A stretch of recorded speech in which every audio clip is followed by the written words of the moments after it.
Danielle from Black Business Boom and Black Owned Nashville. I am officially back from vacation and I am here and happy to have Jeff Flowers with us today, who is our expert in all things home and auto insurance. And today we're going to be talking about some things that we don't talk about a lot, including rental insurance, which I think is a really important topic that we don't talk about a lot. But then we'll also be touching on some homeowners insurance and some personal property insurance, which is something I know nothing about. So I'm excited to have you here today, Jeff. How are you? I'm doing good. Good to see you back, Danielle. I'm happy to be here. Let's jump on in. All right. For those that are renting, because I know we see a lot, we get a lot of inquiries in the group about folks that are looking to rent, looking for places to rent. And in this market, first of all, it's ridiculous just finding somewhere to live that's affordable. But then you also have to worry about insurance, right? Another thing we see a lot of is like my house burned down or such and such's house burned down. Now we got to GoFundMe, right? So let's talk about ways that we can avoid the GoFundMe and how we can make sure that we get the best rates on our home and our property insurance. So I'm going to let you take it away, Jeff. Tell us, what do we need to know about rental insurance specifically? Okay, well, renters insurance is a really, for most companies, it's going to be a real inexpensive product, but it's going to be a very important product if you're renting. One of the biggest things that we see a lot of times where if you move into an apartment complex, a lot of apartment complexes around Middle Tennessee will require that you get renters insurance. And then a lot of the apartment complexes will refer you through a company through the apartment complex, which is fine. You know, some of them are affiliated with reputable companies that will provide you right amount of coverage. But lately, I'm seeing a lot of people where they're finding out too late where the coverage that they're purchasing is only covering them in the event of a liability issue, which protects the apartment complex, not them. So, for example, if somebody were to break into their apartment and steal things, that's not their own personal property isn't covered. So if you're out there and you have a renter's insurance through your apartment complex, you want to definitely double check to make sure that your personal property is covered. Because a lot of the plans that we're seeing when people bring them in is only covering them in the event that they cause damage to the apartment or home itself. And that puts them in a disadvantaged situation. Oh my, that is great to know. Yeah, because and a lot of times you just think it's easier and you're like, hey, go through this company, and you're like, okay, I'm just gonna go through whatever you tell me to versus going and trying to find a quote and go through the whole thing yourself. Yeah, you're always supposed to speak to a qualified professional who can advise you on anything. Most people don't get, for legal matters, you're gonna talk to a lawyer, real estate, you're gonna talk to a realtor. For insurance, you want to talk to a licensed insurance rep who can give you advice. And again, I've seen some plans where people have gotten coverage on the group basis through their apartment complex, and it's pretty affordable. And I would recommend say, you know what, you're good with that plan, but you want to make sure that you're protecting yourself. And one of the things with renters insurance, it covers your personal items regardless where they're at in the world. So, for example, when you're on vacation, if your luggage got lost, it would have been covered under your renter's insurance, regardless whether it was happening at your place of residence or not. A lot of people don't know that. Sometimes I did not know that. That's great to know. Yes, and certain policies will cover your items. And let's say, for example, if you're in between locations and you have items in the storage unit, your policy will cover your items there as well. You don't need to purchase what you would get in the storage unit. So it's a really important coverage. A lot of times people think they don't need it because I don't own anything. But no, your personal belongings are possessions. You want to make sure you maintain them. They're valuable. And what does that process usually look like if something does happen and you need to put in a claim? Like, what does that process typically look like for folks? Really not supposed to speak on claim situations in a sense, but I can tell you as far as the coverage goes. As far as for the coverage is going to cover your personal items, and you would normally be asked to provide some type of documentation that you did own the item. Okay. So that's the main thing. Sometimes you can get from your insurance representative. They give you a list of items where you can put down like important things like serial numbers. Always taking photos. That's something you want to make sure, because that's obviously holding on to receipts. Anything you can do to verify that you actually have those items in possession will help you in the event you have to file a claim. That is great advice as well. I can't remember the name of the company, 360 something. I'll if I think of it, it's a black-owned company. Tony is the guy who owns it, and he helps you. He comes in and actually will take inventory of everything, because that's something that we don't do, And so when especially if it's stolen, if it's broken, then that's one thing. You can take pictures and prove. Exactly. But if it's stolen, or there's a fire and it's lost, you have a lot of times we don't have any proof of what we actually owned. Exactly. Yeah. No. So that is real important to do. If you're securing your coverage, you want to make sure that you have that documentation in the event of a loss. Okay. And tell us, so before we go any further, I want to make sure that we mention that you will review policies for folks as well. Sure. Right? I've gotten a great response through this already. I've had people reach out to me over the phone, over the email, things like that, ask me questions. So it's been great answering these things for people. Wonderful. I'm always here to help out. Again, obviously, I'm a business person. I'm in the market to make money, but I'm also here to help people. So absolutely. And like many of us just take whatever we're given, myself included. When I was renting, they were like, hey, this is the company we use. Yeah. And they even had it so that, like, if you didn't go get your own, they just automatically put you on a policy, through. Right. And I have no idea what the policy said or anything. I was just like, okay, well, I'm good to go. I have insurance, but I have no idea if it would truly cover me in the event that something catastrophic happened, or even a burglary or something like that happened. Right. Yeah. Typically that would. And now the other thing about it is, if your rental doesn't require you to have coverage, you still want to get coverage, because what happens is this. Let's say, for example, you are renting a place, your landlord doesn't require you to have insurance, and you actually cause damage to the home or the apartment, and now you're liable for the damages that you caused. The liability function of your renter's insurance would help protect you against that loss. So a lot of times people don't think that. They're thinking like, oh, I don't have to get it, I won't get it. And I have seen some pretty bad cases recently where people have had that occur and they were stuck without coverage. So it is a very important coverage. I tell people all the time, if you're renting, renter's insurance is one of the most important. I agree. I love it. And I've been forced to get it in all the rental situations I was in. But even as being a landlord, it's been something that I'm like, man, I wish this person would have had, coverage to cover them. And like you said, even damaging the property. So that's a great point, even for those that are landlords or considering getting into real estate on the landlord side. It's something to consider. How do you help your tenants to get policies as well? Oh, correct. Definitely. I love it. Now let's talk about homeowners insurance. Yeah. That's another one that typically we're forced, especially if you have a mortgage, you're forced to get it. But how do we go about getting the best policy, or making sure that we have all the coverage that we need?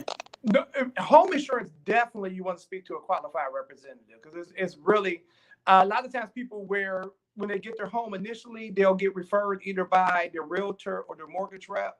And a lot of times they're looking to get you, especially on the mortgage side, a mortgage representative is only trying to make sure that your debt to income ratios, everything adds up. And a lot of times they'll have budgeted how much you should pay or can pay for homeowner insurance in order to qualify for the mortgage. So I've seen a lot of people where ultimately they had policies that weren't beneficial to them or were severely lacking in coverages, because that's what their mortgage rep set them up so that they can get the mortgage qualified. So you definitely want to have a representative who can review your policy, making sure you're covered for all the perils that you want to be covered against, and you're going to have that protection you need in the event that you happen. I mean, home insurance is the most important coverage to have, even right there with car insurance. I mean, if you regardless whether you're renting you're financing your house, especially if you own your house outright, you definitely want to make sure you have that protected. So what are some things that we should be thinking about that we may not have been thinking about when we initially got that policy, or some changes that may have occurred in our life or on the property that should cause us to revisit our policy? Well, one thing with home insurance, there's a couple different values associated with homes. Homes, there's the market value, there's the replacement value. And so you want to make sure your house is insured for what the replacement value would be. Like, for example, here in Middle Tennessee, we're seeing a lot of situations where the replacement value of your house may be a lot less than the market value. So let's say, for example, you own a house in Antioch, typical house in Antioch, from my experience, replacement value may be between 250 to 300,000. However, now the way the market values are going up, you may be, the house may be worth $400 to $500,000. Now, some people will encourage you to insure the house for $400,000 to $500,000, but the insurance company is only obligated to pay out what it's going to cost to replace your house. So I see a lot of times where people are over-insuring their houses, and you're not getting more coverage. So in the event, let's say, for example, you have that $600,000 policy, but your replacement value is $250,000. If you were to unfortunately sustain the total loss, the most your insurance company is going to pay out is going to be $250,000 in a lot of cases, and you were paying for extra coverage for nothing. So that's something where, I'm typically reviewing that with people and advising them to say, hey, you're overinsured. We can actually bring you down. There's other different coverages you can add that'll make sure that you have additional coverage in the event that the replacement value is more at the time of your loss. But you don't definitely want to be overinsured. I've seen that reduce people's home insurance by hundreds of dollars, to thousands of dollars a year, just by looking at what your replacement value is. Now, also, a lot of people have made changes to their homes, additions, all kind of stuff, especially during COVID. Folks felt like they needed more space. They're working from home now, and they've upgraded their home. So is it also a good idea to check in with those upgrades to make sure that you are adequately insured? Exactly. Yeah. Now, that goes with the replacement value. Let's say, for example, that $250,000 house I was just talking about, you put in a $50,000 addition on there. Now, obviously, your house to replace is going to be $300,000. But if you're still insuring it for $250,000, if you were to sustain a loss, that additional portion could be denied by the insurance company because we weren't updated on that. So anytime you make any type of additions to something like that, you want to make sure you talk to your company, make any type of changes, and make sure that you have the adequate amount of coverage. All right, we learning things today, Jeff. I love it. Now, lastly, what is personal property insurance? Is this something totally separate from home and rental insurance? Yes and no. Now, you do have coverage for your personal property up to certain amounts under your home and your renter's insurance, especially for certain things like jewelry, watches, furs, firearms, computer equipment, professional equipment, things like that. There are certain limits to your policy. So that's something else you want to double check. Like, for example, there's a lot of musicians in Middle Tennessee. So in a lot of policies, your musical instruments are covered to a certain limit, but there's certain limitations to it as far as, let's say, for example, it's only covered while it's there in your home, not when you're traveling professionally, or it's only covered to a certain dollar amount. Companies will offer what's called a personal articles policy, where you can actually add additional coverage, additional higher limits to that item. For example, like for a musician, let's say, for example, you have $25,000 worth of musical equipment. Most policies I've seen, they're between $5,000 to $10,000 worth of coverage, and it's only going to cover you for your personal use at your property. You can get a personal articles policy, which can have professional endorsement on it, so that as you're traveling between gigs, in the event something happens to your equipment, you actually have coverage for it. So that's a big one, it can be in addition to your current policy, or if you don't even have insurance, you can't have it just as a standalone policy on its own. That was my next question. That was my next question. So we talked about like musical equipment, but does that cover like jewelry? Could you go and just go get a policy on a particular item of jewelry, an engagement ring, or something like that? Exactly. Jewelry is another big one that most people get personal insurance policies on, because jewelry, watches, and furs, there typically be limits under your policy. As if you're reading through and you'll look at it, you'll see what your limit is. A lot of times it'll say $1,500 for any one item, $2,500 for any one loss. So which that means, let's say, for example, if you have a $5,000 engagement ring and somebody broke into your house, the most they're going to pay out for your jewelry loss is going to be $2,500. And then the most they're going to pay out for one item is going to be $1,500. So in the event you have a $5,000 ring, you're SOL. Just pretty much the only way I can tell you. So, but if you have a personal articles policy where it's going to cover the ring for what the appraised value of it would be. So then if you were to sustain a loss, then now obviously your ring is being replaced at the amount of a replacement. And then also the personal article policy expands upon the amount of coverages. Like your home and renter's insurance policy typically is only going to cover you for the losses that your house would be covered for. So fire, theft, vandalism, things like that. A personal article policy will cover it for mysterious disappearance. Like, let's say, for example, you just lose it somehow. You don't know how. That's actually covered under a personal articles policy. As opposed to if you just lose it in your house, that's not actual loss. It would have to be a fire, theft, vandalism, things that's going to be covered for your home insurance. So that's a definite one people need to have as well. I love it. This was very helpful. I'm about to go and look into all of my policies. Oh, definitely. Because again, you just think you covered, and then next thing you know, you got to put in a claim, and they're like, "Oh, you only covered up to $1,500," and that nowhere near covers the actual loss in a lot of cases. And that's a big one too. And also firearms is another big one. I know that's a real important thing for a lot of people here, especially in the South. You want to make sure there's definite limits on your firearms. So a lot of times people will have, tens of thousands of dollars worth of firearms, and they come to find out they're only covering maybe like $1,000. So you want to make sure that you have, you want to make sure you definitely have coverage for that. And you can get that under a personal articles policy as well, so you can make sure your firearms are covered. So yeah, we got about 10 of them over here, so we definitely need to look in. You definitely. Now, my fiance, he act like we were preparing for the zombie apocalypse over here. So we definitely need to make sure that our policies are covering all of the stuff. This was very, very helpful, and someone just dropped in the comments and said this was extremely helpful for them as well.